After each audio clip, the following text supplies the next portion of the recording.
웨비나 맛집 슈어드 IT 라이브에 오신 여러분을 환영합니다. 저는 기업 IT 담당자 커뮤니티 슈어드 IT의 장단이고요.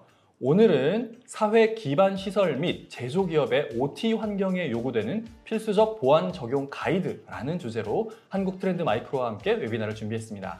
오퍼레이셔널 테크놀로지의 약자인 OT는 하드웨어 및 소프트웨어를 사용해서 제조기업의 상업용 장비를 제어하는 방식을 의미합니다. 근데 최근 들어서 우리가 쉽게 접할 수 있는 일반적인 IT 기기가 아닌 이런 산업용 OT 장비에 대한 랜섬웨어 및 취약점 공격이 늘어나고 있다고 합니다. 해커가 이런 OT 장비에 공격을 해서 장비를 관리하는 그 서버의 접근 권한을 획득하게 되면 장비 자체의 제어권을 탈취당할 수가 있습니다. 그렇게 되면 정말 위험한 상황에 놓일 수도 있게 됩니다.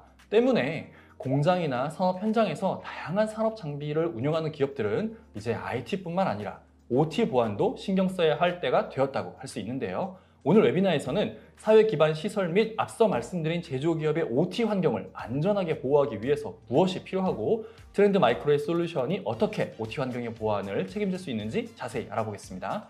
본격적으로 세션을 진행하기 앞서서 오늘의 발표자를 먼저 소개를 해드리겠습니다. 한국 트렌드 마이크로 김석주 이사님을 소개합니다. 박수 부탁드립니다.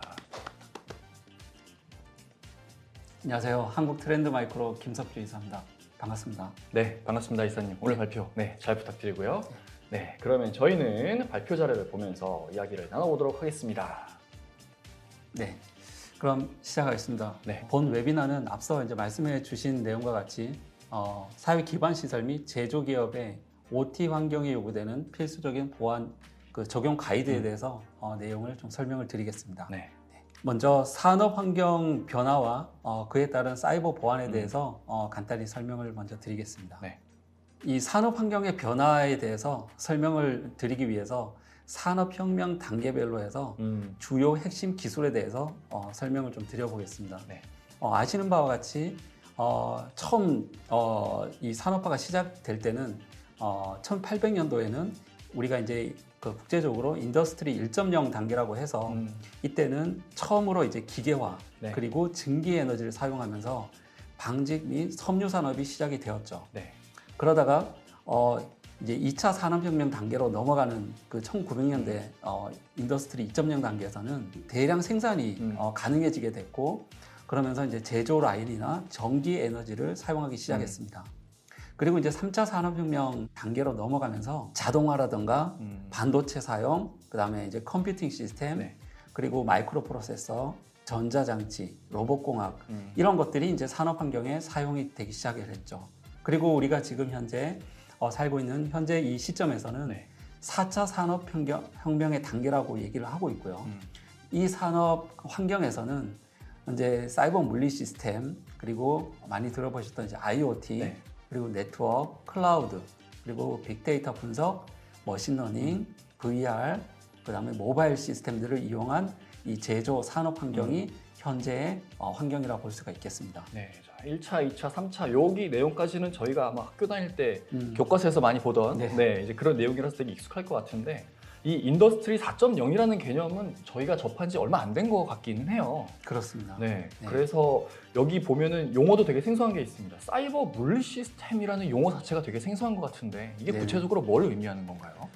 이제 산업 환경에서 사용되는 그 물리 시스템들이 이제 사이버 환경에 다 접근이 가능한 그런 형태로 이제 변화했다는 얘기입니다. 아, 뭔가 그 VR 같은 걸로 VR이나 AR 같은 장비로 해서 뭔가 그 장비를 다루거나 뭐 이렇게 그런 것들도 이런 거로 보면 될까요? 예, 다 이제 통합된 어떤 플랫폼 형태인데요. 예전 같은 경우는 이런 물리 시스템들이 폐쇄망에서 네트워크에 단절된 폐쇄망에 존재한다면 이제는 사이버 환경이라고 해서 IT 환경과 외부 익스터널 환경에 접근이 가능한 네트워크로 연결된 그런 어떤 사이버 환경의 형태라고 볼 수가 있겠습니다. 예전에는 그 산업 현장, 예를 들어 공장에 가야지만 그 물리적인 장비에 뭔가 접근을 할 수가 있었는데 이제는 그게 아니라 뭐 사무실 아니면 저기 뭐 지방 아니면 본사에 있는 그런 사무실에서 원격으로 접근해서 그런 장비들을 제어할 수 있게 됐다는 거네요. 네, 그렇죠. 원격으로 접근하거나 아니면 제조 환경의 그 어떤 데이터라든지 이런 것들을 IT 환경에서 모니터링해서 가시성을 볼 수 있는 그런 환경이 되겠습니다. 그렇게 되다 보니까 이게 취약점이 더 많이 늘어났다고 봐야 되겠군요. 그렇죠. 아무래도 편리함이 증가할수록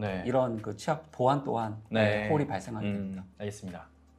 이어서 다음 슬라이드 말씀을 드리겠습니다. 네.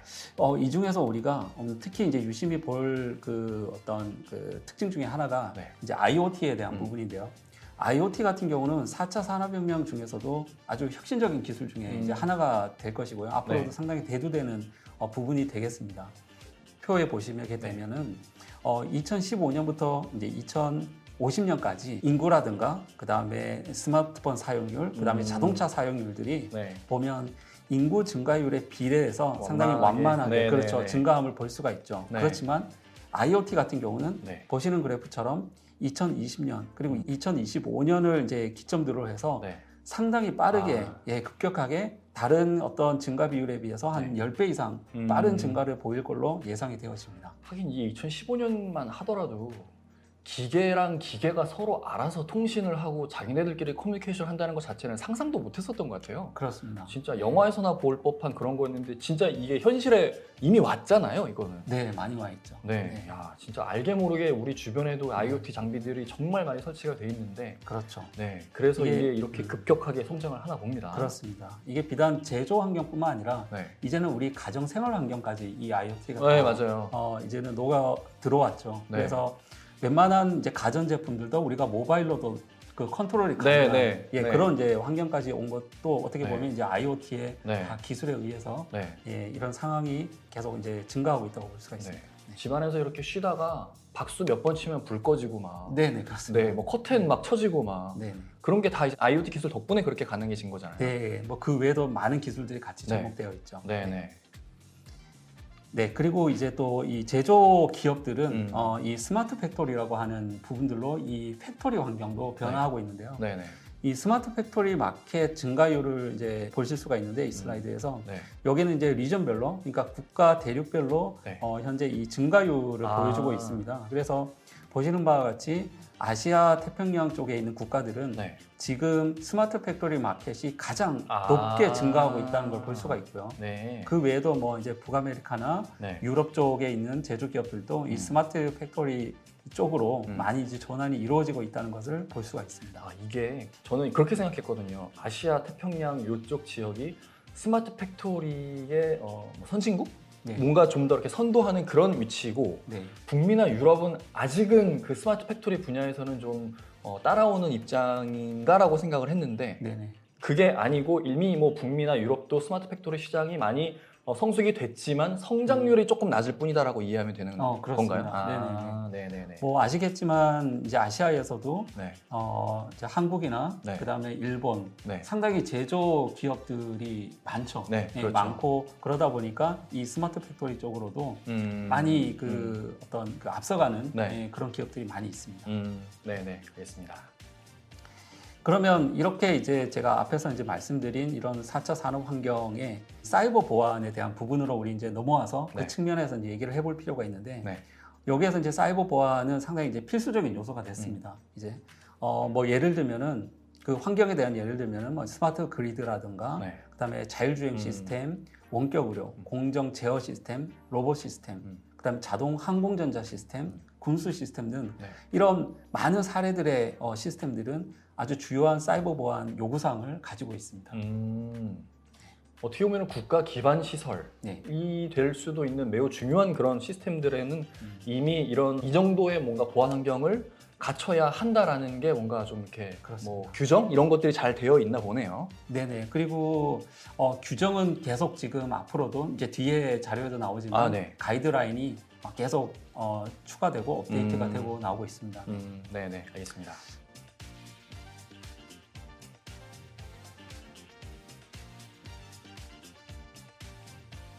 그러면 이제 여기서는 제가 그 지금까지 우리 이제 트렌드 마이크로에서 네. 계속 이 OT 환경의 보안을 위해서 상당히 노력을 하고 있고요. 네네. 그리고 저희가 지금 수집한 이런 뭐 공격 사례라든가 네. 이런 것들을 토대로 해서 일반적인 현재 많이 발견된 일반적인 산업 제어 시스템을 타겟한 그 공격 체인 형태를 한번 볼 수가 있는데요. 네. 보시는 것처럼 이제 외부 네트워크와 그 다음에 이제 기업 네트워크로 이제 분리해서 네. 그 경계를 볼 수가 있고 네. 그 기업 네트워크 안에서도 이제 비즈니스 네트워크라고 해서 네. 우리가 일반적으로 업무 보는 OA망이라든가 이제 IT 환경을 볼 수가 있습니다. 그래서 외부 침입자는 이런 이제 인터넷에 있는 임의의 공간에서 이 기업을 타겟을 한 네. 비즈니스 네트워크를 먼저 접근을 할 수가 있습니다. 네네. 아무래도 비즈니스 네트워크는 외부의 서비스를 하거나 그다음에 이제 접근이 가능한 시스템들이 그렇죠. 많이 있다 보니까 네. 이렇게 이제 취약점을 통해서 들어올 수가 있게 되는 거죠. 네. 그러면 내부의 시스템에 침투해서 들어오게 되면은 그 다음에 이제는 다 커넥트드된 이런 환경을 파고 들어가서 네. 그 다음에 이제는 다 커넥트드된 이런 환경을 파고 들어가서 네. 이 OT 환경의 접점 구간에 있는 이 컨트롤 시스템 네트워크에 네. 접근이 가능해지게 됩니다. 그러면 이 컨트롤 시스템 네트워크에는 상당히 많은 중요한 시스템들이 있고요. 네. 근데 문제점은 반대로 보안에 취약한 그리고 보안에 아직 IT 환경만큼 대비가 되지 않은 시스템들이 너무 많이 있다는 겁니다. 그렇기 때문에 네. 컨트롤 시스템 네트워크에 접근이 가능해지게 되면 네. 그다음에 이제 직접 공정 프로세스가 돌아가는 필드 디바이스 네트워크까지 네. 예, 이 어떤 그 악의적인 또는 비정상적인 명령을 전달할 수 있는 네. 그런 어떤 방법까지 네. 예, 가능해지게 되는 거죠. 이 네. 비즈니스 네트워크에 대한 뭔가 보안이 일반적인 우리가 생각하는 IT 보안 네. 이인 거잖아요. 네네. 근데 그 뒷단에 있는 뭔가 그 산업 뭐 아까 그 필드 네트워크였나요? 네네. 그 부분은 아까 말씀하셨듯이 그냥 원래는 폐쇄망이었던 거였잖아요. 그죠. 예전에 많이 네. 들었죠. 그래서 아예 외부에서 접근조차 할 수 없었는데 이제는 뭔가 관리 편의성이나 그런 것 그렇죠. 때문에 그게 접근이 가능하게 됐고 예. 그러면서 덩달아서 이게 보안 취약점이 이게 보안에 뭔가 그렇죠. 문제가 생겨버린 거네요. 어떻게 그렇죠. 보면. 항상 그 새로운 기술이 나오게 되면 네. 거기에 대한 그 어떤 생산량의 증가라든가 네네. 그다음 편의성도 발생하지만 네. 꼭 그 틈을 노리는 공격들이 아. 발생하게 됩니다. 네. 그러면 그 틈을 노려서 그 해커가 뭔가 필드에서 돌아가고 있는 그런 공장 장비를 멈추게 하거나 할 수 있는 거인 거잖아요. 그렇습니다. 그런 사례들도 있었고. 네, 알겠습니다. 그러면 지금 앞에 제가 이제 중요하다고 말씀드렸던 네. 컨트롤 시스템 네트워크에 있는 네네. 주요한 그런 취약 요소들을 한번 보게 되면요. 네. 주로 이제 타겟 공격 대상이 되는 이런 시스템들의 보면은 이제 커뮤니케이션 즉 이제 통신 프로토콜에 대한 네. 취약점을 노린 공격, 네. 그다음에 웹 어플리케이션에 대한 뭐 취약점 공격, 그다음에 무선을 타고 들어온 공격, 그다음에 뭐 이런 그 소프트웨어나 서버 시스템 취약점을 노린 공격들이 네. 가능해지게 됩니다. 야, 이게 보안 구멍이라고 할까요? 그게 엄청 많아진 것 같아요. 지금 네. 이 환경에서 그렇습니다. 보면. 왜냐하면 새로운 기술을 받아들이더라도 네. 기존에 사용해 왔던 그런 이런 컨트롤 시스템의 그런 시스템이나 네. 또는 이제 장비들은 네. 여전히 레거시 시스템들을 사용하는 경우가 많이 있기 때문에 네. 거기서 가지고 있던 그런 보안 취약점들은 그대로 노출될 수밖에 없는 거죠. 이게 이런 산업용 장비들은 예. 일반 IT 장비랑은 다르게 되게 오래 쓰잖아요. 그렇습니다. 한번 이렇게 구축해 놓으면 뭐 저도 듣기로 최소 10년 이상 뭐 그렇게 쓴다고 하는데 그렇습니다. 그러면은 예를 들어 지금 한창 쌩쌩하게 돌아가고 있는 장비더라도 10년 전에 마련해 놓은 장비라면 네. 그 장비에 대한 보안 수준도 10년 전 수준일 거잖아요. 그런 경우가 많죠. 와, 그러면은 지금과처럼 이런 뭔가 고도화된 그런 지능화된 공격에는 뭐 막아낼 수가 없겠네요, 진짜.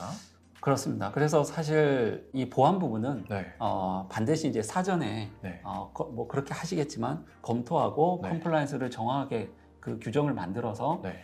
지킬 수 있도록 하는 부분이 중요하게 되겠습니다. 그럼 일반적인 OT 환경은 우리가 쉽게 이렇게 몸담고 있는 IT 환경보다 보안이 훨씬 더 취약하겠습니다. 네, 아무래도 그리고 우리가 지금 뭐 다 랩탑을 사용하고 계시지만 네. 윈도우즈 업데이트 같은 경우도 네. 정말 자주 빈번하게 발생합니다. 그러니까요. 네. 네. 그런데 이제 이런 시스템들은 그런 업데이트조차도 네. 1년에 한 번 할까 말까. 함부로 하지도 못할 것 같아요. 장비 그렇죠. 멈추게 될 거잖아요. 그런 네, 거 하면. 네, 그런 부분이 있어요. 네.